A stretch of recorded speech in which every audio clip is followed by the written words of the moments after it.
Minister of Labour, Social Security and Third Sector, the Honourable Colin Jordan, Permanent Secretaries, Director of the International Labour Organization Caribbean Office, Mr. Johnny Musabeyana, Excellencies, partners of implementing agencies, representatives of the National Labour Organizations, specially invited guests, members of the media, ladies and gentlemen, good morning to you all, and welcome to the National Symposium for Just Transition and Job Creation in the Green and Blue Economy. For the next 3 days, we will explore and discuss the drivers, status, considerations, and pathways for a just and environmentally resilient future in Barbados. As many of you are already aware, the symposium aims to provide participants with a comprehensive understanding of the challenges and the opportunities associated with transitioning to a climate-resilient, sustainable, low-carbon future with a specific focus on renewable energy. We look forward to participants exchanging experiences, insights, and best practices with a view to enabling the development of actionable recommendations. And I repeat, actionable recommendations. We have to do more than just discuss. And of course, we would hope that these discussions will lead to innovative strategies and policies that promote decent work, social justice, job creation, and of course, looking at the means with which to close the existing gaps in technical and institutional capacity. And so, without further ado, it is my pleasure to introduce the Honourable Adrian Ford, MP, Minister of Environment, National Beautification, Green and Blue Economy. Minister Ford has and continues to add his voice to the climate change fight, bolstered by a sound green and blue economy transition. He firmly believes that every ministry, agency, sector, and institution should utilize their collective expertise to work in close partnership with our citizens to efficiently build resilience and ensure that our development is indeed sustainable. He has also championed concrete actions at the community level across the island with his Clean and Green campaign and tree planting initiatives, which seek to engender stewardship actions in the face of climate change among our citizens in tackling the scourge as a small island developing state. Ladies and gentlemen, the Minister regrets that he's unable to join us for this national symposium, but will share his welcome remarks via video message. Good morning, all. Minister, my minister colleague, of course, the Honourable Colin Jordan, MP, Ministry of Labour, Social Security and the Third Sector, Permanent Secretaries, Director of the International Labour Organization Caribbean Office, Johnny Musabeyana, Excellencies, ladies and gentlemen. It is my distinct honor to welcome you to this symposium on just transition and job creation in the green and blue economy. Thank you for accepting our invitation to be a part of this very important event. Please accept upfront my apologies for not being here with you physically at this very important event. I am sure a lot of you will know I am currently overseas in a related assignment in our sister nation of Grenada. That said, I am delighted to learn of the wide cross-section of stakeholders that have registered for this morning's symposium, both in person and, like myself, virtually. The matter of just transition requires a holistic approach with all hands on deck, working together to ensure that our country Barbados achieves its transformational objectives in an inclusive manner. We are also aware that in many instances, with change comes challenges. Ladies and gentlemen, the genesis of the concept of just transition is widely attributed to the American labor and environmental activist Tony Mazzocchi. At that time, it was devised to allow for discussions on the kinds of social and economic interventions needed to secure workers' livelihoods in the shift from high carbon to low carbon technologies in a climate resilient atmosphere. In Barbados, we have also seen the need for human-centric transition approaches with major technological shifts. You may recall the change from the cane bill to the tuft, from the banknote to the plastic card and ATM. Let us not forget the shift from bus conductor to fare boss. While we celebrate greater efficiencies from such new advances, there was always the need for dialogue and various support mechanisms to enable these change processes. In all those instances, the idea was to leave no one behind, and this idea is still relevant. Recently, the discourse has shifted to impacts of the integration of renewable energy technologies for energy generation in response to the climate crisis. Indeed, climate change may be considered the most unjust consequence of development of the global economy, which poses an existential threat to our small island communities. It is therefore timely that the United Arab Emirates Just Transition Work Program was launched at the Climate Change Conference of the Parties in Dubai 2023. This presents a pertinent opportunity to contextualize what a just transition pathway means for smaller, remote island economies like Barbados, and to leverage the attention and support required as compared to larger countries. These conversations are necessary to the local, regional, and international level. Therefore, over the next 3 days, I encourage you to delve into the issues, opportunities, and challenges associated with just transition. Certainly, the answer does not rest with any one individual, any one sector or entity. Just transition means different things to different people in different spaces. However, in considering just transition, we must have a holistic approach. Today, we have key players from a cross-section of the economy and development community taking part in this very important symposium. We also welcome representatives of our neighboring territories of Antigua and Barbuda, Trinidad and Tobago, as well as the government of Mauritius. These countries were chosen given their advancement in the just transition policy space. As stakeholders within this country, it is important for us to consider questions such as, what does a just transition mean for Barbados? What are the implications for the current cadre of workers? And how can we ensure inclusivity? As a small island developing state, we must therefore look at what will be required of us to transition in a climate resilient manner, looking at all other aspects such as social protection, equity, and job reskilling. I wish to take this opportunity to recognize our partners in this initiative. My ministry is hosting this symposium with support from the United Nations Partnership for Action on Green Economy in Barbados, and in close collaboration with the International Labour Organization and our ministry partners. This collaboration has been very fruitful. We graciously offer this space to you and to encourage you and to facilitate meaningful discussion and exchanges over the next coming days. We intend to develop an understanding of the challenges and opportunities associated with transition to a just and environmentally resilient, sustainable, and low carbon future. As you deliberate, you may wish to consider the need for an event such as this to be convened on an annual basis. Hint: I hope that you will have rich and engaging conversations. Once again, welcome and thank you. Thank you very much, ladies and gentlemen, and I hope that we heard the minister's hint.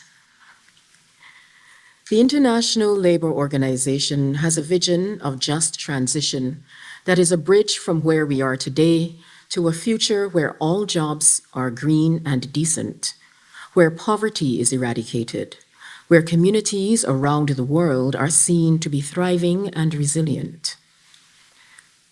Mr. Johnny Musabiana has a distinguished career spanning over 31 years and brings extensive experience and expertise in labor, social development, and international relations. He has played a pivotal role in addressing issues relevant to the Caribbean, including labor migration, enterprise development, social protection, skills development, gender equality, and climate resilience. His dedication to fostering tripartite social dialogue and cooperation between governments, employers, and workers has been instrumental in reducing decent work deficits and driving positive change in the labor landscape. As director of the ILO Caribbean Office, he provides strategic direction to advance the ILO's technical guidance and occupation through decent work country programs and other activities supported through the wider United Nations system here in the region. Ladies and gentlemen, please welcome via live stream Mr. Johnny Musabeana, Director, ILO Decent Work Team and Office for the Caribbean, as he delivers his address on this occasion. Thank you very much, Madam Program Director. Allow me to express my gratitude to the government of Barbados for allowing the International Labour Organization to partner in this national symposium on just transitions and job creation in the green and blue economy.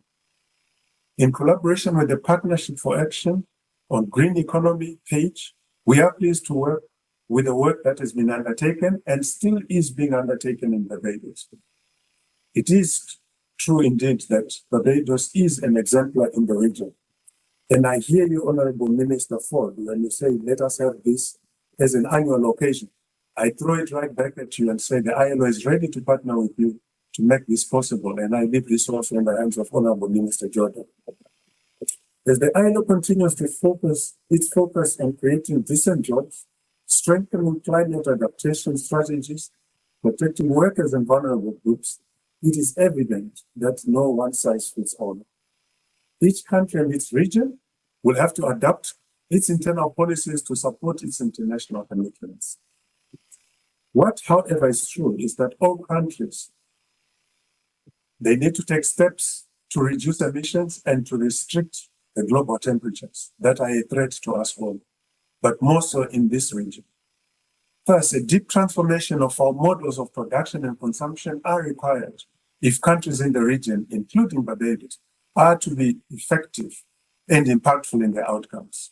Research has indicated that vast opportunities for job creation globally exist. It is estimated that 24 million jobs will be created worldwide, especially in the sectors of renewable energy, energy efficiency, and transport. There is no reason why Barbados and other small island developing states in the Caribbean cannot harness this opportunity with sound and effective policy development. Beyond the number of jobs, it is imperative that transitioning to greener and blue economies holds at its center decent work, whatever shape the economy takes. The greening and bluing of economies can enhance our ability to manage natural resources sustainably, increase energy efficiency, reduce waste, while also promoting social justice and addressing poverty, inequality, and youth and gender gaps. Data and exchange of experiences among stakeholders, locally and regionally, allows valuable insights into the transitioning process and identifies gaps and opportunities to support the design of effective solutions that meet the needs and preferences of similar yet diverse requirements of stakeholders in different fields. Employment and social assessment of employment and social impacts of climate policies in the energy sector and the blue economy are required to ensure inclusivity and maximization of opportunities. Informing and integrating policy at the national level to enhance coherence across economic, environmental, social, education, and labor portfolios is high on the agenda for the ILO in Barbados and the wider Caribbean region.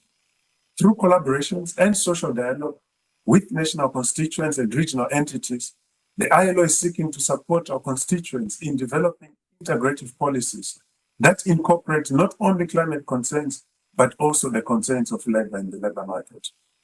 In this way, countries will be able to achieve ambitious climate action that delivers decent jobs and advances transition. Events such as this national symposium embody the essence of collaboration, social partnership, knowledge exchange, and integrative policy development. And I again echo the call by Honorable Minister Adrian Ford for us to see if we can make this an annual event. The ILO wholeheartedly supports this initiative, recognizing its potential to drive ambitious climate change while fostering decent employment and advancing just transition.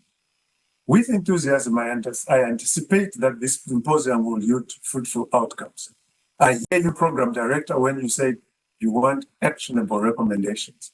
Allow me to say, we at the ILO, anticipating these actionable recommendations, are at the advanced stages of developing a program which will have Barbados, Jamaica, and Antigua at the center, but will try to cover the whole Caribbean region to expand the lessons that we have learned in Barbados to the rest of the Caribbean region. With this, let me wish you successful symposium and looking forward to the actionable outcomes. I thank you. Thanks once again, Director, and for your inspiring remarks, and of course, for your ongoing support of Barbados's call to action as it relates to labor and, of course, this just transition. Barbados has been a member of the ILO since 1967, a very good year indeed. This long-standing relationship and partnership has been consistently well supported over the years, as you can see. Today, Barbados, ably represented by our featured speaker, is the only small island developing state to be a member of the ILO's governing body. Honorable Colin Jordan, MP, Minister of Labour, Social Security and Third Sector, is also acutely aware of the existential threat that climate change poses, especially for small island developing states. He also agrees, and I quote, that the care economy, while important, doesn't carry the same weight as the matter of climate change. Minister Jordan has been a strong proponent of just transition, recognizing that an understanding that climate change is impacting and that jobs will evolve in that setting as we move towards green jobs. But that move from what we have currently to what the future holds for us has to be done to treat to workers in a just manner. Ladies and gentlemen, to deliver the feature address at this National Symposium on Just Transition and Job Creation in Green and Blue Economy, please join me and welcome the Honorable Colin Jordan, MP, Minister of Labour, Social Security and Third Sector.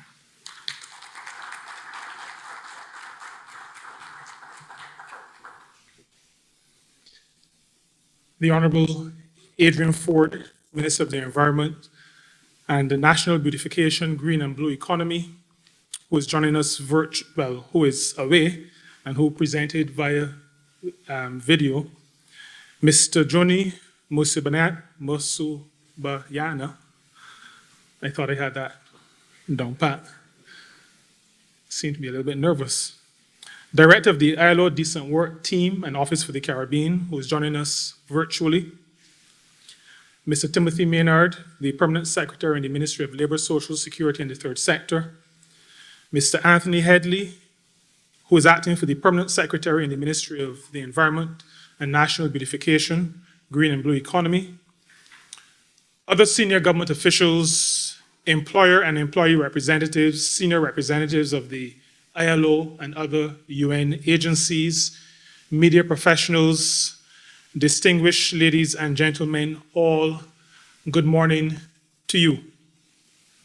I'm happy to join you today for this National Symposium on Just Transition and Job Creation in the Green and Blue Economy. Now, this is the first of its kind for the region, and maybe I join my colleague, Minister Ford, and as well as Joni, to say that I hope it will not be the last. Now, the minister responsible for this has hinted very strongly about annual. That is in his purview, so I'll just say I hope it's not the last. The climate crisis is not the problem or the challenge of a single country. It is a global issue, and it is a global issue that will require all of us, because all of us are custodians of this planet, and we all will need to work together to overcome this global challenge. As Minister responsible for Labor and Social Security, I'm grateful for this opportunity to address this gathering, because we expect that out of this gathering, there will be progress and there will be outcomes that will help to make our nation's future a sustainable one. Sustainable development has been a part of Barbados's national and international agenda for almost 3 decades. And some of us, those who are a little older than some of the younger ones, will remember the Earth Summit in Rio, which our late Prime Minister Sandyford addressed. And then some of us will remember the SIDS conference in Barbados just shortly after that. So this matter of sustainable development and a concern about the challenges posed by the what used to be climate change, what is now a climate crisis for us, is something that has been on our agenda for quite some time. It reflects our long-standing commitment to development and to a development that meets the needs of the present without compromising future generations. We recognize the responsibility we have to be firm craftsmen of our fate. As a large ocean, small island developing state, Barbados has limited on-island natural resources. There's a heavy dependence on imported fuel, imported fossil fuel. And we also have a limited capacity to respond and recover from natural and environmental disasters. It is therefore recognized that Barbados must achieve this delicate balance between technological advancement, economic growth, social development, and the maintenance of the island's environment. Not easy, but it is something we have to do. The importance of sustainability has been magnified by the adverse effects of increased amounts of greenhouse gas emissions. Temperatures are climbing. Those who are following the news may recollect that we had an announcement at the end of February that February 2024 was the warmest February in the past 175 years. Last night, listening to another newscast, I heard that March, and I'm not sure if it related only to Europe, but March for some part of the world or for the globe is the hottest March, the warmest March on record. Our Prime Minister keeps saying we are now into the era of superlatives, the warmest, the hottest, the driest, the all kinds of things. All these extreme weather events are causing our ecosystems to be compromised. Now, Barbados is particularly vulnerable to these environmental challenges as the majority of our population and the majority of our economic activity takes place in our coastal areas. The likely negative impact of the climate crisis is therefore greater, much greater, because it can compromise our international competitiveness, it can compromise our economic resilience as an island nation. Sustainability is essentially the common denominator in what the term green and blue economies represent. Put simply, the green economy refers to an economic system that achieves reduced carbon emissions and pollution, enhanced energy and resource efficiency, and prevents the loss of biodiversity and natural ecosystems. It highlights the use of renewable resources instead of constant reliance on carbon-based energy sources. The term blue economy recognizes the importance of clean, healthy oceans to the long-term survival of humanity. While it is maybe a less popular topic for Barbados and other island states, developing a strong blue economy is critical to ensuring the environmental and ecological sustainability of the oceans, which offer us and other island states such great potential for growth. Barbados, therefore, stands at a pivotal moment in history. This moment is the moment where the imperative for environmental stewardship intersects with the urgent need for economic prosperity and social equity. We cannot wait until 2030 or 2050 to do what we must. In Barbados, we just have to listen to the calling programs.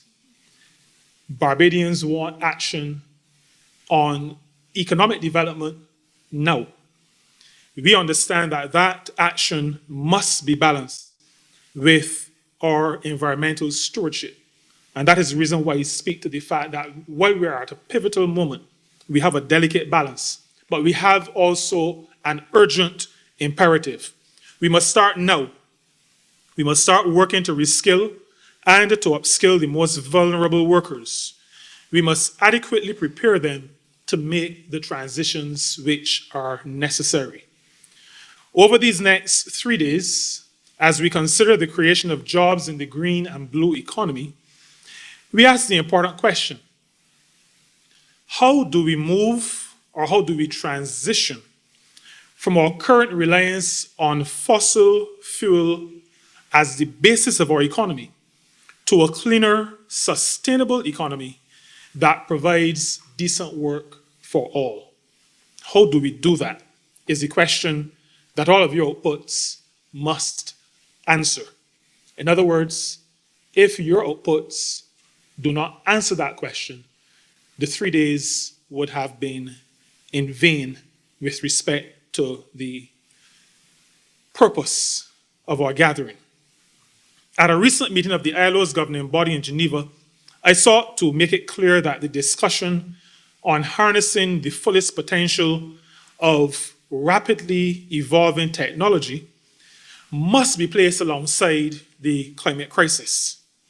I mentioned then the pressure being put on our nations not to exploit any hydrocarbon resources within our states, either land or marine boundaries.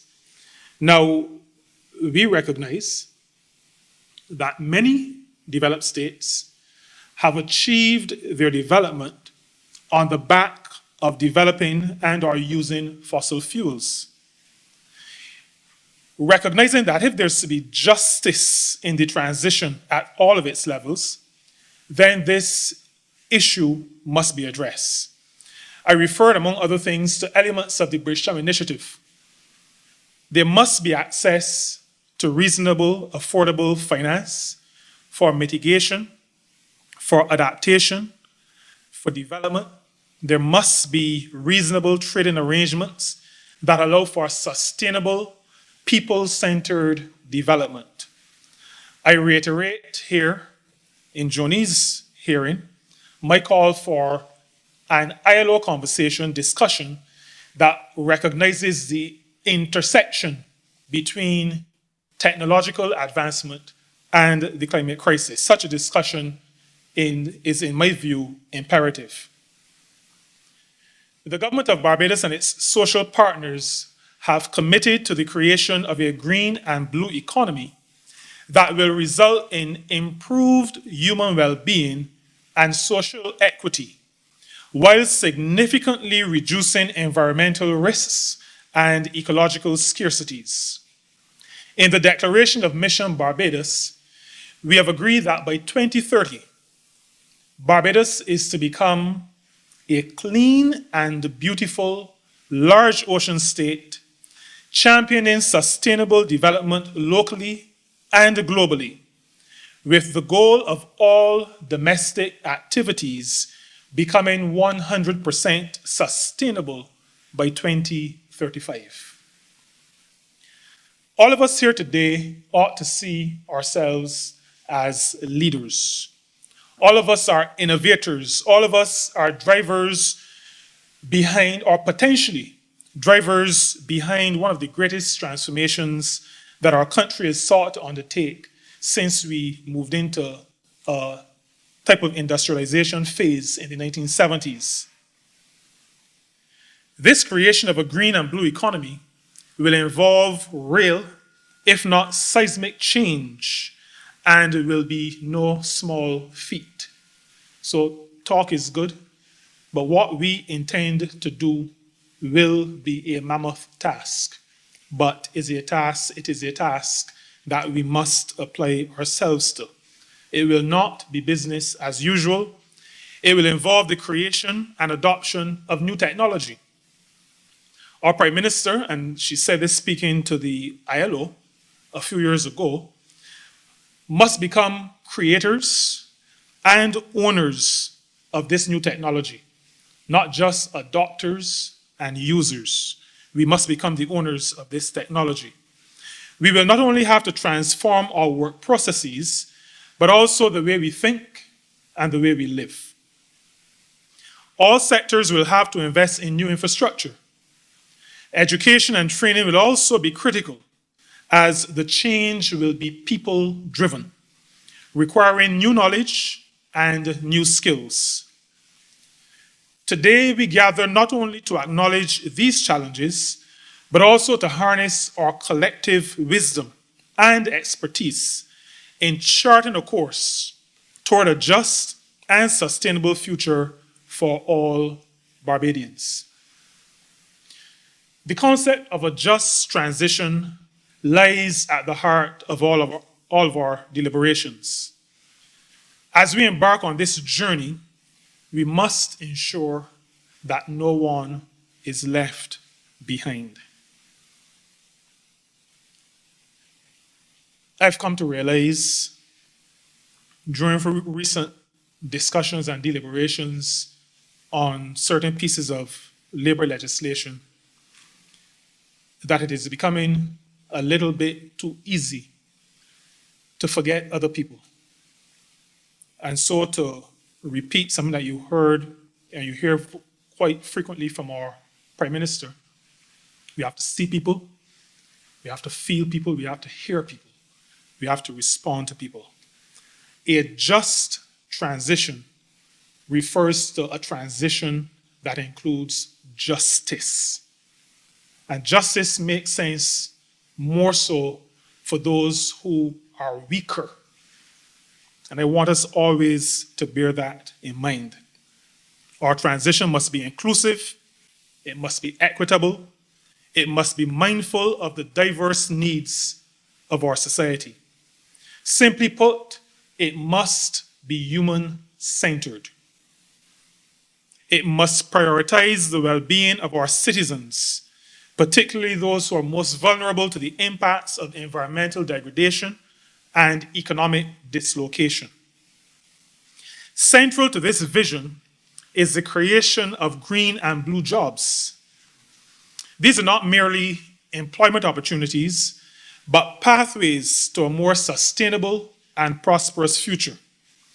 By investing in renewable energy, sustainable agriculture, marine conservation, and ecotourism, we can unlock new sources of economic growth while safeguarding our natural resources for future generations. Moreover, these industries have the potential to generate meaningful employment across a range of skill levels, from manual labor to high-tech innovation to research and development. Our commitment to a just transition extends beyond job creation. It encompasses the protection of workers' rights. It encompasses the provision of social safety nets. It encompasses the promotion of lifelong learning and skill development. We must ensure that workers in declining industries are not left stranded, but are supported through retraining, reskilling, and redeployment programs. Furthermore, we must create a regulatory framework that incentivizes green and blue investments while holding corporations, businesses generally, accountable for the environmental and social impact. We have taken significant steps toward this change, and as recently as the budget presented just last month, we may have heard the announcements that from April 1st, there'll be an additional 25% non-refundable tax credit to be provided to boost the 50% research and development tax credit for projects related to the ocean and to the greening of the economy. And also the 50% refundable tax credit afforded to projects which are designed to result in net zero emissions. The transition, though, to a green and blue economy is not solely an economic imperative. It is a moral imperative as well. We have added significantly to the environmental issues we are facing today. We are now obligated to fix the problems that have been created. Most of them not created by us, but we are impacted. And so we have to be on the cutting edge of fixing these problems. It is the responsibility of all of us to safeguard the natural splendor of our beautiful island for our future generations. We owe it to our children. We owe it to our grandchildren to preserve our beaches, our coral reefs, our gullies, our flora and our fauna, and other elements of our natural environment that define us as Barbadians. We owe them better lives than what we have today. And we have to remember what our parents and our grandparents did for us. In doing so, we must not only protect our environment, but also reaffirm our commitment to social justice, to equity, and to human dignity.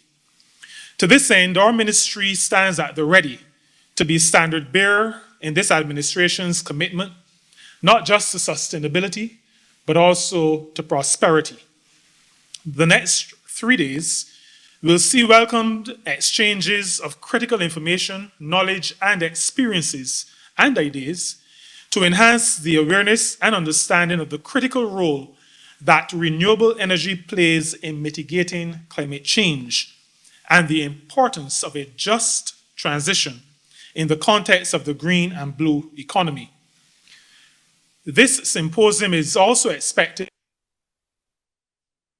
between all of us here today, but this collaboration is designed to develop strategies and solutions for job creation and just transitions in the renewable energy subsector. I assure you that my ministry will continue to work with our counterparts in the host ministry, the Ministry of the Environment and National Beautification, as well as the Ministry of Education, Technological and Vocational Training, the Ministry of Energy and Business Development as well, and we'll work together to action recommendations and strategies that you have developed during this symposium, that you will develop during this symposium. For my ministry, we intend to apply all that is shared in shaping decent work policies and programming. Our current program involves launching a sensitization campaign on green jobs, targeting key stakeholders, developing mechanisms to identify green jobs and related skills needs, implementing employment promotion initiatives in green jobs, particularly to support the transition to 100% renewable energy, our national target, conducting a comprehensive assessment of labor standards relevant to just transitioning and green jobs, and disseminating relevant information through sensitization and training, and establishing a special focus on safety and health practices in organizations involved in the green economy through the promotion of the action program, action referring to a commitment to improving our nation. However, there is still lots more to be done. And your input will help my ministry to fulfill its role in preparing the people and the workplaces of Barbados for the transformation of Barbados's green and blue economy and the promotion of inclusive growth. Let us approach the task before us with courage, determination, and solidarity. Let us draw inspiration from the resilience of our forebears and the boundless potential of our people. Strategy, action, that is what will get us to where we need to go. Together, let us forge a path toward a more sustainable, equitable, and prosperous future, one in which the principles of social justice, solidarity, and environmental stewardship guide our every action. I leave this podium feeling encouraged about the work ahead of us, that work to create a just and environmentally resilient future for Barbados. These are indeed exciting times. My best wishes to you for a productive symposium. Thank you.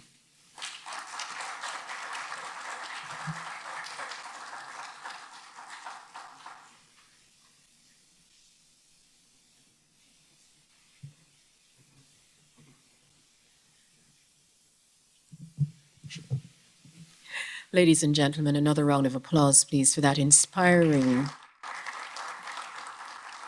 sharing of thoughts by Minister Colin Jordan, Minister of Labour, Social Security, and Third Sector. Minister, we thank you very much for your call to action. And of course, we will take your thoughts to heart. And over these next 3 days, we assure you that we will be making key recommendations and looking at concrete actions as we move towards a just transition. Thank you all very much. Ladies and gentlemen, this brings us to the end of this opening session. Please note that our Media Relations Officer, Mr. Antoine Williams, will facilitate any opportunities for the media to have interactions with our high-level speakers, both, I believe, via online with our director and, of course, Minister Jordan, as time permits. In the meantime, the rest of us, we are asking you to join us for refreshments on the patio just outside of this ballroom, and we will resume in about 15 minutes. Thank you all very much.